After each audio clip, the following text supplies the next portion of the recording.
ಅವ್ರ ಪರ್ಫೆಕ್ಷನ್ ಇರ್ಬೋದು, ಒಂದು ಸತ್ಯಗಳ ಜೊತೆ ನಾವು ಡಿಸ್ಕಸ್ ಮಾಡಿ ಆ ಲೈಟಿಂಗ್ ಸ್ಕೀಮ್ಸ್ ಇರ್ಬೋದು, ಪ್ರತಿಯೊಂದು ಟೈಮಲ್ಲೂ ರವಿ ವರ್ಮ ಆ್ಯಕ್ಷನ್ ಬ್ಲಾಕ್ಸ್ ಇರ್ಬೋದು, ಅಮೇಜಿಂಗ್ ಮಾಡಿದ್ರೆ ನಾನು ಸಿನಿಮಾದಲ್ಲಿ ಎದೆ ತಕ್ಕ ಹೇಳ್ತೀನಿ.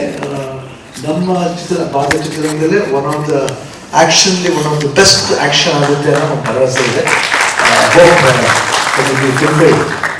ಆ್ಯಂಡ್ ಅದಕ್ಕೆ ರಮೇಶ್ ರೆಡ್ಡಿ ಅವರು ಏನೇ ಆದರೂ ಪರವಾಗಿಲ್ಲ ಮಾಡೋಣ ಅಂತ ಹೇಳ್ಬಿಟ್ಟು ಅವರು ಧೈರ್ಯ ಮಾಡಿದ್ದು ತುಂಬ ಅದ್ಭುತವಾಗಿತ್ತು. ಆ್ಯಂಡ್ ಉಪೇಂದ್ರ ಜೊತೆ ಕಾಂಬಿನೇಷನ್ ಮಾಡ್ಬೇಕಾದ್ರೆ ಯಾವಾಗಲೂ ಅದು ಖುಷಿಯಾದ ವಿಷಯನೇ, ಯಾಕಂದರೆ ನನ್ನ ಫೇವ್ರೆಟ್ ಉಪೇಂದ್ರ. ಯಾವಾಗಲೂ ಜೊತೆಲಿದ್ದಾಗ ಎಲ್ಲ ತಮಾಷೆ ಮಾಡ್ತಾ ಇರ್ತೀವಿ, ಎಮೋಷನ್ ಬಂದಾಗ ಎಮೋಷನಲ್ ಆಗಿರ್ತೀವಿ. ಅಂದರೆ ಐ ಕೊಡೋಲ್ಲ ಜಾಸ್ತಿ, ನಗ್ಬಿಡ್ತೀವಿ ಜಾಸ್ತಿ. ಆ್ಯಂಡ್ ರಾಜ್ವಿ ಶೆಟ್ಟಿ ಜೊತೆ ಅಷ್ಟೇ ತುಂಬ ಚೆನ್ನಾಗಿತ್ತು. ಓವರಾಲ್ ಇಡೀ ಟೀಮ್ ಐ ಥಿಂಕ್ ಪಾಪ ಇಲ್ಲಿ ಎಲ್ಲ ಅಸಿಸ್ಟೆಂಟ್ ಡೈರೆಕ್ಟರ್ಸ್ ಎಲ್ಲರೂ ಇದ್ದಾರೆ, ಸಸಿಯವ್ರ ಜೊತೆ ಎಲ್ಲ ಇದ್ದಾರೆ. ತುಂಬ ಗೋಲಿ ಕಳಿದ್ರಿ ಪಾಪ ಹೆಣ್ಮಕ್ಳನ್ನ. ಐ ಥಿಂಕ್ ಎಲ್ಲ ಬೈಕತ್ತಾ ಇರ್ತಾರೆ ಶಿವಣ್ಣನ, ಬಟ್ ಬೈದ್ರು ಪರವಾಗಿಲ್ಲ, ನಾನು ಹಂಗೆ ಇರೋದಮ್ಮ, ನಾನು ಏನು ಮಾಡೋಕ್ಕಾಗಲ್ಲ. ಯಾಕಂದರೆ ನೋಡಿ ಸ್ವಾಮಿ, ನಾವಿರೋದೇ ಹೀಗೆ, ಅಡ್ಜಸ್ಟ್ ಮಾಡ್ಕೊಳ್ಳಿ ನಂದು ಬಿಟ್ಬಿಡಿ ಆ ಥರ. ಆದರೂ ಅವರೆಲ್ಲರೂ ಆ ಪ್ರೀತಿ ವಿಶ್ವಾಸ ತೋರಿಸಿದ್ದಾರೆ. ಅವರೆಲ್ಲರಿಗೂ ಥ್ಯಾಂಕ್ಸ್ ಹೇಳೋಕ್ಕೆ ಇಷ್ಟಪಡ್ತೀನಿ.